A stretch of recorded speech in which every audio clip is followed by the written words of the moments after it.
Hi everyone, आज miscellaneous के last 4 question आप लोगों को सॉल्व करवा रहे हैं।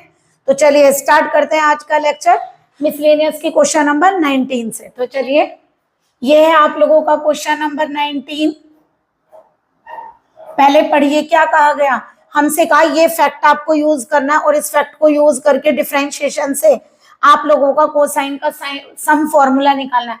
देखिए आप लोगों को ये बात पता है कि साइन का डिफरेंशियल क्या होता है, कॉस। तो साइन ए प्लस बी का डिफरेंशियल भी क्या होगा, cos a plus B. Okay, तो यानी कहने का मतलब हुआ साइन का फंक्शन यूज करिए जो उन्होंने फॉर्मूला दिया है उसका डिफरेंशियल करके कॉस का फॉर्मूला में सम का बनाना है। तो देखिए कैसे करेंगे। सबसे पहले हम लिखेंगे गिवन क्या है, गिवन साइन फॉर्मूला। ये साइन सम फॉर्मूला है और कोसाइन सम फॉर्मूला हमें बनाना है। ये है हमारा sine A plus B equal to sine A cos B cos A sine B. Okay, अब इसे डिफरेंशिएट करिए। Differentiate with respect to x, तो d upon d x sine A plus B equal to d upon d x sine A cos B d upon d x cos A sine B. एक बात का ध्यान रखेंगे, यहां हम ए और b लेकर चलेंगे where a and b both are functions of x. अगर ये एक्स का फंक्शन नहीं होगा तो डिफरेंशियल कांस्टेंट हो जाएगा। अगर ए और बी कांस्टेंट होता तो साइन ए प्लस बी का डिफरेंशियल 0 हो जाता।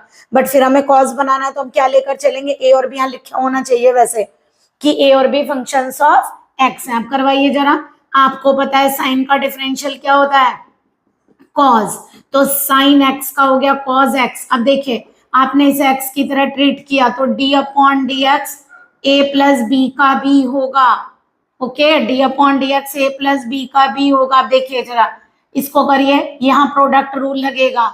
साइन ए को एज इट इज रखिए। पहले चलिए कॉस का करते हैं। साइन ए का हो गया कॉस ए, कॉस बी को ऐसे ही रखेंगे, या एक काम करते हैं प्रोडक्ट ही लगा देते हैं। यानी साइन ए को एज इट इज लिखा, कॉस बी का क्या होगा माइनस साइन बी। अब ये बताइए आपने कॉस एक्स को क्या लिखा, माइनस साइन एक्स। इसे एक्स की तरह ट्रीट किया तो d upon d x B का भी होगा, ठीक है, प्लस। अब एक काम करिए कॉस बी को एज इट इज रखिए, साइन ए का करिए कॉस ए। अब ए का एक्स में क्या लिखेंगे, D A upon d x. जैसे आप लोग वाई का एक्स में करते हैं ना तो d y by d x लिखते हैं, इसी तरह साइन ए किया कॉस ए तो ए का डी अपॉन डी एक्स। जैसे साइन वाई का cos y d y by d x, क्योंकि कर तो आप एक्स में रहे हैं। यहाँ भी प्रोडक्ट रूल लगेगा, कॉस ए को एज इट इज रखिए, साइन बी का cos B d B upon d x. Okay, ऐसे ही अब यहाँ साइन बी को एज इट इज रखिए, कॉस ए का minus sine a d A upon d x. Okay, अब यहां से देखिए जब इसका डिफरेंशियल करेंगे आप क्या आएगा, cos a plus b d A upon d x plus d B upon d x, यही आएगा। D upon d x a का, d upon d x B का। जरा यहां से करिए d B upon d x वाले, आप लोगों की वैल्यू क्या आ रही है, ये d B upon d x की वैल्यू यहां से आ रही है आप लोगों की कितनी।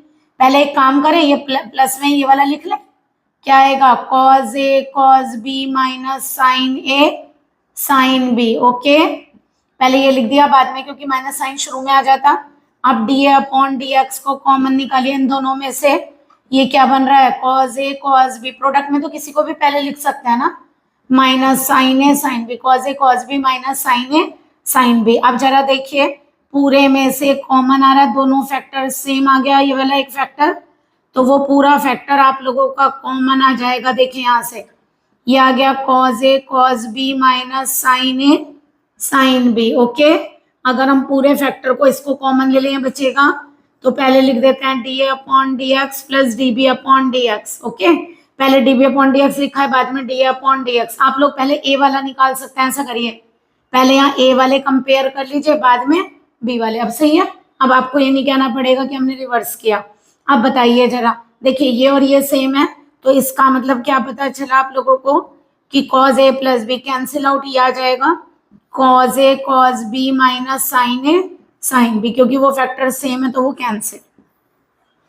तो देखिए ये आप लोगों का सॉल्यूशन आ गया। तो ये कौन सा फार्मूला, देखिए कॉस कोसाइन सम का फार्मूला आ गया। Cos a plus b is क्या होगा, कॉज ए प्लस बी का फार्मूला आप पढ़कर आए, cos a cos b minus sine a sine b. Cos में यहाँ प्लस होता है तो साइन माइनस का आता है। ओके, तो आप लोगों का ये सॉल्यूशन हो गया। आगे इन्होंने हमसे कहा एक एग्जाम्पल ऐसा दीजिए, does there exist a function which is continuous for all real values but not differentiable at the 2 point, justify your answer. एक ऐसा क्वेश्चन देना है जो कि एक ऐसा एग्जाम्पल देना है जो अपने सारे पॉइंटों पर कंटिन्यूअस हो। हम इसे लास्ट में ले लेते हैं क्योंकि डिफरेंशिएशन से अलग है क्वेश्चन। पहले आप 21 कर लीजिए ताकि आप लोगों को समझा सकें, वो अलग टाइप का है। वैसे भी हमने वैसे आप लोगों को कंटिन्यूटी डिफरेंशिएबिलिटी नहीं बताया अभी। तो देखिए y गिवन है, गिवन क्या है हमारा, y इक्वल टू है fx gx hx, और ये आप लोगों का lmn, और यहाँ पर है a प्लस बी। करिए इसका क्या करेंगे, differentiate with respect to x। अगर हम इसका डिफरेंशियल करेंगे तो y का dy बाई dx। अब देखिए डिफरेंशिएशन कैसे करते हैं जरा देखिए। जब आप ये डिटर्मिनेंट का डिफरेंशिएशन करते तो पहले फर्स्ट रो का डिफरेंशियल करिए, फर्स्ट रो का डिफरेंशियल करिए तो ये आएगा d upon d x f x का, d upon d x g x का, और d upon d x h x का। ठीक है, बाकी तीनों एज इट इज लिखिए। ओके, ये आ जाएगा ए बी सी, प्लस का साइन लगाइए। अब first row as it is लिखिए और सेकेंड रो का डिफरेंशियल करिए तो d upon d x l का, d upon d x M का, d upon d x n का। वैसे आप लोगों का ये लिखा हुआ आना चाहिए कि l m n A B C constant है, l m n and A B C are constants, ये सब कॉन्स्टेंट्स हैं। ओके, नेक्स्ट अब एक काम करिए, फर्स्ट टू को सेम रखिए, first row second row same रखिए, थर्ड का डिफरेंशियल करिए d upon d x A, d upon d x B का, d upon d x C का। ओके, अब कैसे करेंगे चलिए, एफ एक्स का डिफरेंशियल होता है f dash x, g x का डिफरेंशियल होता है g dash x, h x का डिफरेंशियल होता है h dash x, l m n A B c as it is तो लिखे। चलिए प्लस, अब यहाँ आइए, पहली रो को कुछ नहीं करना है, उसका डिफरेंशियल नहीं करना है, सेकंड का करिए। जब एल एम एन कॉन्स्टेंट है तो डिफरेंशियल 0 हो जाएगा। ऐसे ही थर्ड का करिए, first two row as it is लिखिए, first two row as it is रखिए। ए बी सी का डिफरेंशियल क्या आ गया, 0। आप याद रखिएगा if one row in the determinant, if one row in the determinant is 0 then value of the determinant is 0। अगर किसी डिटर्मिनेंट की एक रो 0 है तो वो पूरा का पूरा आंसर क्या देगा, 0। ये आप याद रखेंगे। तो देखिए फर्स्ट वाले में तो आ रहा है ना एल एम एन और ए बी सी, इसमें एक रो 0 है, 0 हो गया, और ये भी 0 आ गया। तो आंसर यही आ गया आप लोगों का, क्योंकि सम करने पर 0 को एज इट इज आ जाएगा। देखिए ये रहा, यही पूछा था हमसे कि इसका सम ये होगा। चलिए क्वेश्चन नंबर 22 सॉल्व करते हैं। एक काम करते हैं, यहाँ कर देते हैं थोड़ा सा सॉल्व। सॉल्यूशन नंबर 22 क्या गिवन है बताइए, y इक्वल टू ई की power a cos inverse x। Trick सीखिएगा आप लोग, जरा इसका डिफरेंशियल करिए, differentiate with respect to x। तो y का हो गया dy बाई डी एक्स।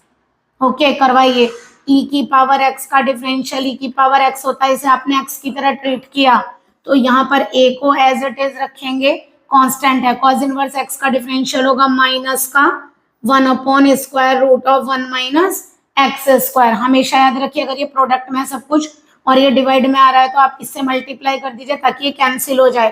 तो under root 1 minus x square से पूरे को प्रोडक्ट करिए। ओके, यहाँ से कैंसिल हो जाएगा और इधर ही आ जाएगी, या कह दीजिए ये वाली टर्म इधर आ गई। ठीक है, आप बताइए e की पावर, यहाँ से वैल्यू रखिए, e की power a cos inverse x किसके इक्वल है, y के, फ्रॉम फर्स्ट। तो आप इसे फर्स्ट से लिखिए under root 1 minus x square d y by d x is equal to minus a y. अगर आपके क्वेश्चन में स्क्वायर रूट चल रहा है तो आप उसकी स्क्वायरिंग कर दीजिए, इजी हो जाएगा क्वेश्चन। अगर अंडर रूट नहीं हुआ, स्क्वायर रूट आप लोगों का तो नहीं करेंगे। अगर आप स्क्वायर रूट इसका स्क्वायरिंग करेंगे, स्क्वायर रूट हट गया और यहाँ dy बाई डी एक्स का क्या आ गया, होल स्क्वायर, माइनस क्या हो जाएगा स्क्वायरिंग से, प्लस। तो आपका आ गया 1 minus x square dy by d x का square is equal to A square y square. अब इसका दोबारा करेंगे डिफरेंशियल, इधर कर रहे हैं।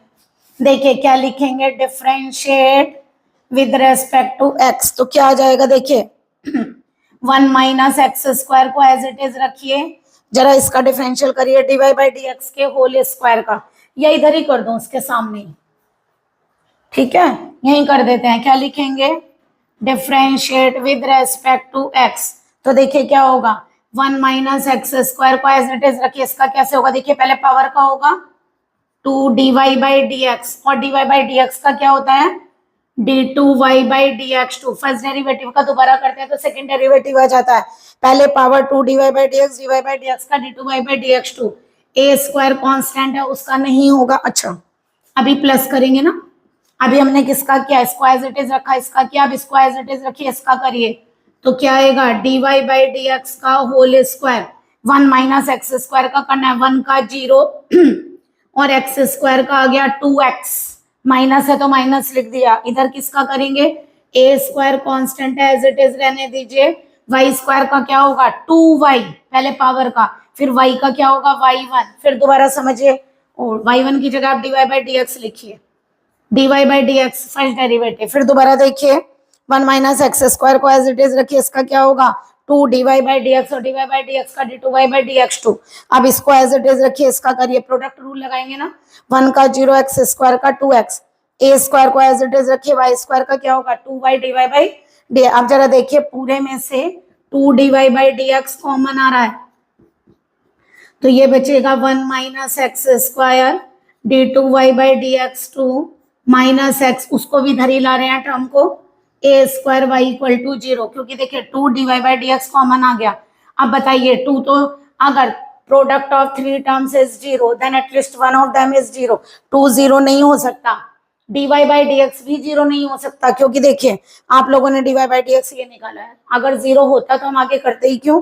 तो इसका मतलब ना 2 0 होगा और ना ही dy बाई डी एक्स 0 होगा, दैट इज क्या 0 होगा 1 minus x square d2y by d x two minus x dy by d x minus a square y equal to 0। तो ये आपका आंसर होना चाहिए। देखिए मिलाइए, 1 minus x square d2y by d x two minus x dy by d x minus a square y equal to 0। फिर दोबारा एक बार देखिए, y गिवन है, हमने इसका डिफरेंशियल किया, e का डिफरेंशियल e की पावर x ही होता है, इसको x एज्यूम किया, इसका डिफरेंशियल करेंगे, a को एज इट इज रखिए, cos इनवर्स x का माइनस का 1 upon root 1 minus x square, पूरा प्रोडक्ट में अपॉन में प्रॉब्लम करता है, तो आप क्या करिए इससे मल्टीप्लाई करिए, तो यहाँ का कैंसिल आउट हो जाएगा और यहाँ आ जाएगा, ठीक है। अब क्योंकि स्क्वायर रूट चल रहा है, दूसरी बात इसी की पर cos इनवर्स x को ऊपर से क्या लिख दिया y, ठीक है, दोनों तरफ स्क्वायरिंग करिए क्योंकि स्क्वायर रूट दिक्कत करता है, तो हमने स्क्वायरिंग कर दी, यहाँ पर ये बन गया। अब इसको एज इट इज रखिए, इसका डिफरेंशियल करिए 2 dy by d x, dy by d x का d2y by d x to. अब इसको एज इट इज रखिए, इसका करिए माइनस 2x, इसको ए स्क्वायर को ऐसे रखिए, वाई स्क्वायर का 2y dy by d x, पूरे को पूरी टर्म को एक साइड लाइए और 2 dy बाई डी एक्स को कॉमन लीजिए, तो आपका ये बन जाएगा, ठीक है। 2 0 नहीं हो सकता, dy बाई डी एक्स भी 0 नहीं हो सकता, at least one of them is 0, लेकिन एक तो 0 होगा, इसका मतलब ये वाली वैल्यू 0। ओके, आप लोगों को ये डिफरेंशिएशन आप लोगों को क्लियर हुआ होगा। देखिए अभी हमने आप लोगों को वैसे डिफरेंशिएबिलिटी या कंटिन्यूटी समझाया नहीं है, क्योंकि मॉडुलस का फंक्शन ले सकते हैं हम लोग। अगर कोई फंक्शन मॉड वाला है, जैसे ये वाला, अगर मैं यहाँ ले लूँ f x is equal to mod x minus 1 mod x minus 2, तो ये क्वेश्चन पूरा कंप्लीट हो जाएगा। बट मैंने आप लोगों को अभी कंटिन्यूटी डिफरेंशिएबिलिटी नहीं बताया है, तो एकदम से अचानक ये वाला क्वेश्चन कराएंगे आपको दिक्कत होगी, तो पहले इजी क्वेश्चन करवा के लाएंगे, उसके बाद तभी आप लोगों का ये वाला क्वेश्चन भी हम सॉल्व कर देंगे। ओके, वैसे अगर आप लोगों को एग्जांपल देना तो आप दे सकते हैं कि f x is equal to ये फंक्शन एक ऐसा है जो सब जगह कंटिन्यूअस होगा। देखिए ये भी ले सकते हैं, एक्स ले लीजिए, यहाँ पे एक्स माइनस 1 ले लीजिए, तो ये क्या होगा, अगर 0 रखें एक्स इक्वल टू 0 और यहाँ से आ गया एक्स इक्वल टू 1, तो ये फंक्शन सब जगह कंटिन्यूअस होगा, बट 0 और 1 पर डिफरेंशिएबल नहीं होगा। तो मैं आप लोगों को पहले डिफरेंशिएबिलिटी समझाऊंगी और कंटिन्यूटी उसके बाद आप लोग ये क्वेश्चंस कर सकते हैं। ओके, आई होप आप लोगों को क्लियर हुए होंगे क्वेश्चंस। ठीक है, अभी आप लोगों के एक दो एक्सरसाइज के अंदर थोड़े से हार्ड क्वेश्चन है, हम चाहते हैं हम वो वाले क्वेश्चन भी आप लोगों के सॉल्व कर दें, और उसके बाद आप लोगों के जितने भी एक्सरसाइज के अंदर कोई हार्ड क्वेश्चन है डिफरेंशिएशन के, तो वो हम अपने लेक्चर में सॉल्व कर देंगे आप लोगों के, तो ये कंप्लीट हो जाएगा बिल्कुल। ओके, अगर आप लोगों की कोई क्वेरी है तो आप हमें कमेंट में बता सकते हैं। ठीक है, okay, good day and good luck.